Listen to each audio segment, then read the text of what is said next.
You know, with Edward Snowden, obviously we're talking about a client who is of tremendous interest to intelligence agencies around the world, not just the United States. There probably are not a set of precautions that can be taken that are strong enough to guarantee confidential communication between us. On the other hand, many lawyers will have the experience where their clients are actually the experts on a subject. In this case, Edward Snowden is one of the world's leading security technologists. He certainly knows much more than I do about encryption and about the ways in which governments attack it. So in one sense, this is almost impossible. In another sense, from an ethical point of view, it's very easy. It's impossible to be sure that an adversary like NSA with an $80 billion a year budget and many other spy agencies around the world have not found a way into our communications. But all I can do is follow his guidance about the safest and most secure way for us to communicate. Now, we've spoken publicly about this, so I won't be revealing that we use a program called Tails that allows us to chat over encrypted channels. We have to be online at the same time in order to do that. It's not the most efficient way to communicate. Surveillance does, in effect, put a tax on lawyers' time and resources in order to do this. And there will always have to be topics that we can't discuss, even in those most protected channels. Some that we discuss only face-to-face, and then there are other topics that we won't discuss face-to-face because of the surveillance environment that might exist there. So the short answer is this is one of those instances where the most ethical thing to do as a lawyer is exactly what the client tells me to do. And I would say the rest of my communications don't fall into an easy pattern. We have slowly but surely begun to install PGP encryption on all of the ACLU's computers to at least have that available as an option. But I would say that about 25% of the emails that I send and receive during a day use PGP. And the rest of the hundreds of emails that make up a lawyer's day, where in the past we might have picked up the phone and made a quick phone call, but now we just use email. We don't encrypt and decrypt each one of those because of the very long passwords that are involved. It just would be too cumbersome and too much of a burden. And finally, I will say this, that I work for an organization called the ACLU. It has existed in the United States for almost 100 years. It is perhaps the most influential NGO of its kind in the United States. It would be extremely risky for the government to target the communications of ACLU lawyers.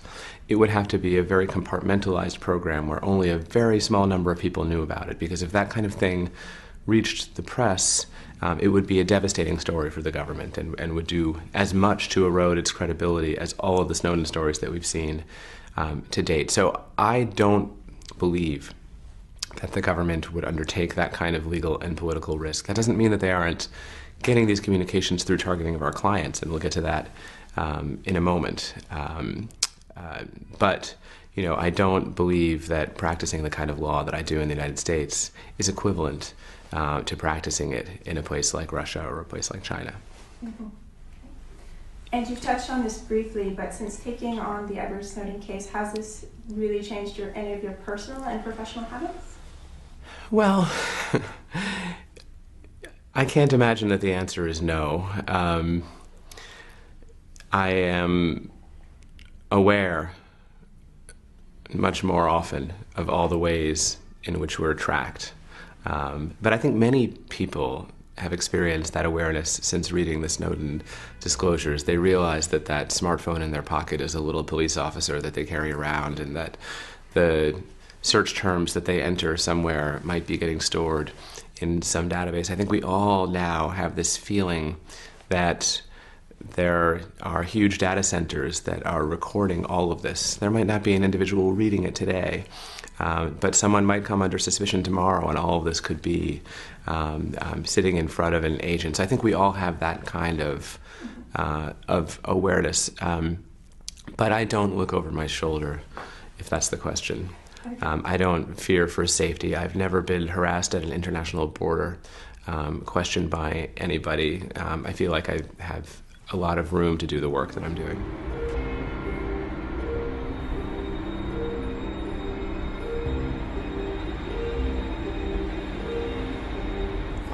I'm not sure. I think, as I said before, I think this is an exceptional case where, in general, all the risk belongs to the client.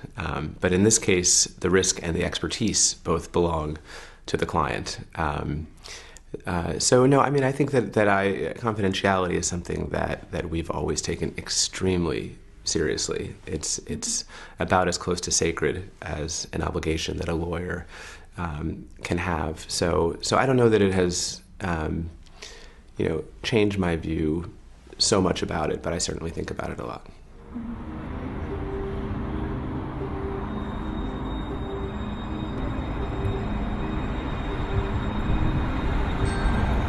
No one evades mass surveillance. Let's be clear about that. By its nature, mass surveillance is passive. It's not targeted.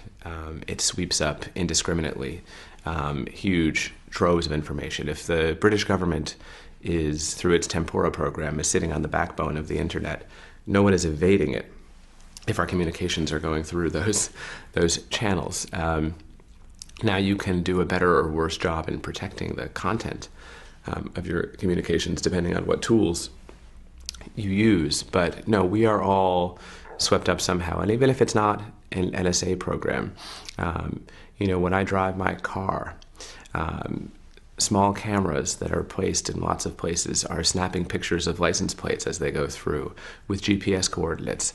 That information is being fed into databases that are joined into regional databases. And so now someone in the United States can know where I was by knowing where my license plate was. So many other databases like that are just being created, not by spy agencies making a decision, but by how cheap and pervasive data collection and storage has become. So evading mass surveillance, under those terms is really not an individual possibility or responsibility. What we need to do as a society is make mass surveillance more expensive, more difficult, more cumbersome, to create the incentive for the government to do targeted surveillance rather than mass surveillance.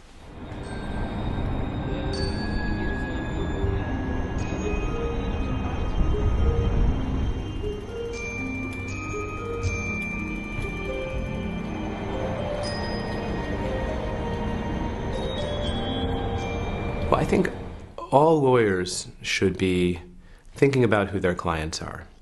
Do their clients have intellectual property that might be valuable to a foreign government or to a criminal hacker?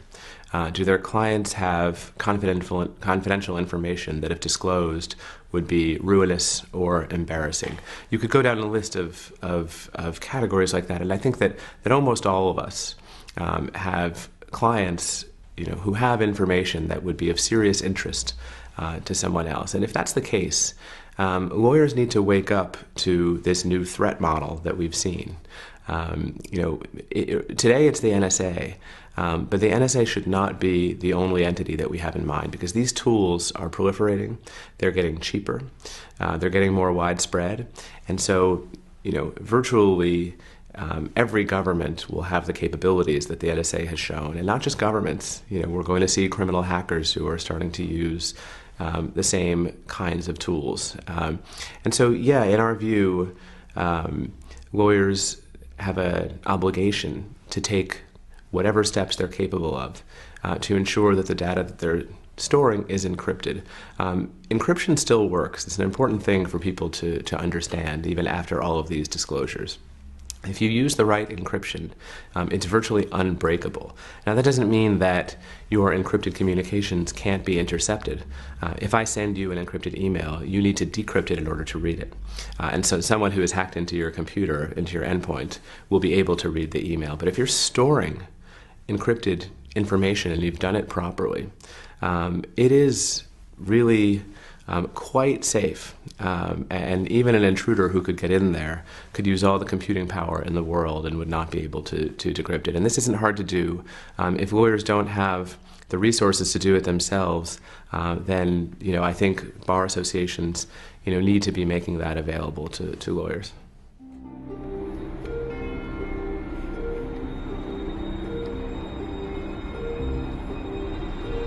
Well, absolutely. Here again, I think Europe is ahead of the United States. In the U.S., the NSA has been collecting and storing all of this telephone metadata itself for up to 5 years. And one of the potential compromises that's being discussed would be something that looks like the European Data Directive that was just struck down by the court, which is to push the information out of the NSA and have the companies themselves hold it for that period of time. That's obviously insufficient as far as we're concerned.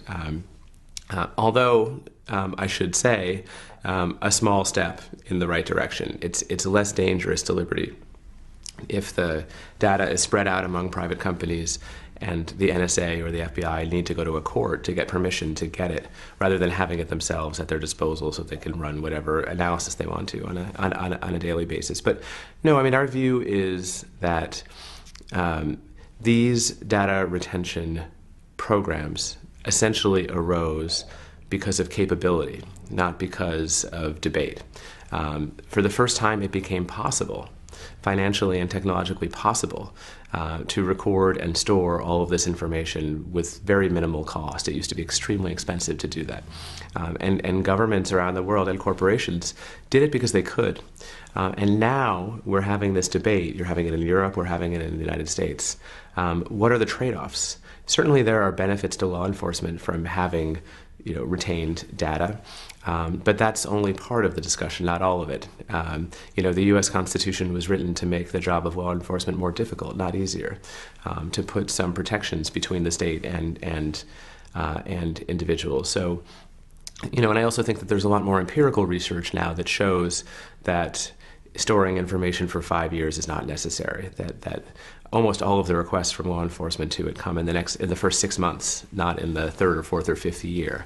And so we need to understand that the benign or benevolent purposes to which this data is being put now could become very dark purposes in a different political environment when it's much harder to turn back. Now is the time for us to be debating the proper balance.